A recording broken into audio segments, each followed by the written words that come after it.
Right then, for me, one of the standout players on the pre-season tour over in the Far East has been Jadon Sancho. Little bit underwhelming, I would say, although I thought he actually started to find his feet a little bit at times last season. I don't think he quite hit the ground running, certainly when you compare him to sort of the start that Bruno made. But on pre-season, his general play, not just the fact that he scored 3 in 4, and arguably it's not really even been enough minutes for 4 games, the fact that he scored 3, it isn't just his goal scoring ability, but his general play. He looks sharp. He looks faster. He looks lean. He looks like he's in very good condition. He seems more confident, more decisive. He seems like he's brought an air of unpredictability to his game. That could be something the manager has brought out of him. Seems like he's building a connection and relationship with Delo down the right-hand side. And it looks like maybe he just needed time to acclimatise to the Premier League. Weird for an English player, but he's never actually played in this league. He made his senior debut over in Germany for Dortmund. This was his first Premier League season, and it wasn't a terrible one. I think he just set the bar so high with the performances that we saw from him in Germany that we expected a little bit more from him. Sancho's undeniably benefiting from playing under Ten Hag, who was really giving him more attacking freedom. He's asking him to be able to step into sort of really nice zones in between the lines, bagging 3 and 4 games. He's shown clinical finishing. He's shown technical skill. He's shown creativity. And I think some of those things, at least some of those things, were lacking last year. I still think there's work to do, and certainly on the opposite side of the pitch, I think the Delo Sancho axis on the right-hand side looks good. On the left-hand side, still work to be done.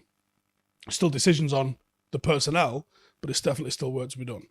Ten Hag has praised the duo as they appear to have the makings of something potentially very exciting amidst the rumours of United signing another right-back.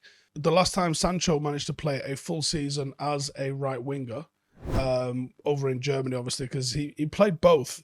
He went over as a left winger, was played as a left winger and a right winger at times. But the last time he had a kind of full season as a right winger, because United then reverted back to playing him on the left, and that's where his best performances were. 42 games, 20 goals, 20 assists. Goal or assist every 80 minutes. Truly world-class numbers. Is right wing his best position? Is that where you're going to get the most out of Jadon Sancho? He ended last season with 5 goals and 3 assists, which is some way off 2020, isn't it? Disappointing return. Gareth Southgate seemingly agreed because he left him out of the March and June England squads, and it remains to be seen whether he can maintain or even reach the level that we saw him reach in Germany in a United shirt and get himself in that World Cup squad, which I'm sure is going to be on his mind. Can he carry this form going into next season? If Manchester United have Jadon Sancho playing at the level that we saw in Germany, in a team that's going to be front foot offensive, Jadon Sancho is going to be an absolute nightmare and probably one of the best players in the league. What United need to do is to figure out who's going to play ahead of him in that central number 9 position. The link up with Martial and Rashford at the moment, on tour at least, looks good. But there's levels to this game, and we have to start hitting those levels if you want to be spoken about in the same sort of tones as City and Liverpool are currently. And that's ultimately our target. We got to get above Tottenham and Chelsea before we can start talking about them. We have to figure out who's going to play up front, and you have to make sure that Marcus is going to be good on the left-hand side and creates the same sort of link-up with whoever the left-back's going to be, whether that's Malacia or Shaw, or even potentially Tellers, which is still theoretically possible, I guess, at this point. If Jadon Sancho hits the heights that we know he can hit, he will be a tremendous asset. One of the best players in Europe. When he was hitting those sorts of numbers for Dortmund, unplayable at times. The same sort of excitement that City fans have for Erling Haaland joining them, it should be where United were. I don't know what happened last season personally for him, but also collectively as a club. We absolutely thrown 2 managers under the bus. There was a lack of discipline. There was a lack of collective from the players. There was a lack of a lot of things.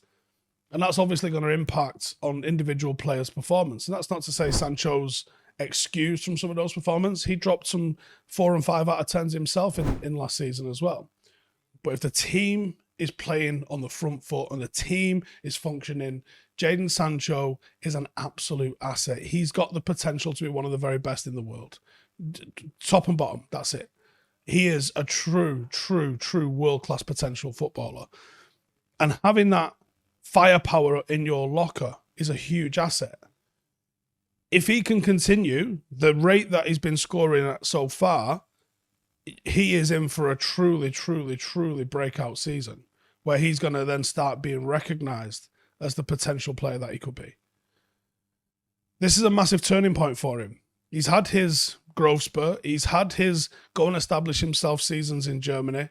He's had the tough, difficult season, but it's how you rise from that now. How do you come out on the other side of this and go, this is who I am as a footballer, watch this.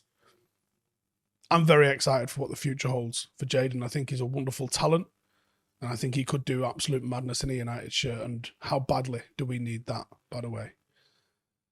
Let's see what the future holds. Get in the comments how many goals and assists do you think he's going to finish with this season, because I'd set a target of him hitting double figures in both. Hey, thank you for watching the video. If you are new around these parts, then don't forget to subscribe. My channel is proudly supported by my community on Patreon. If you'd like to get a little bit of extra content, a Discord group, meetups, five-a-side games, weekly podcasts, behind the scenes, and even an occasional bit of transfer news as and when I get it, then for the price of a pint, you can show your appreciation for the content that we make and get some goodies for doing so as well. Check the link in the description or click the button right here. You'll also find all of my socials here too if you want to follow me on any of those platforms. Nice one.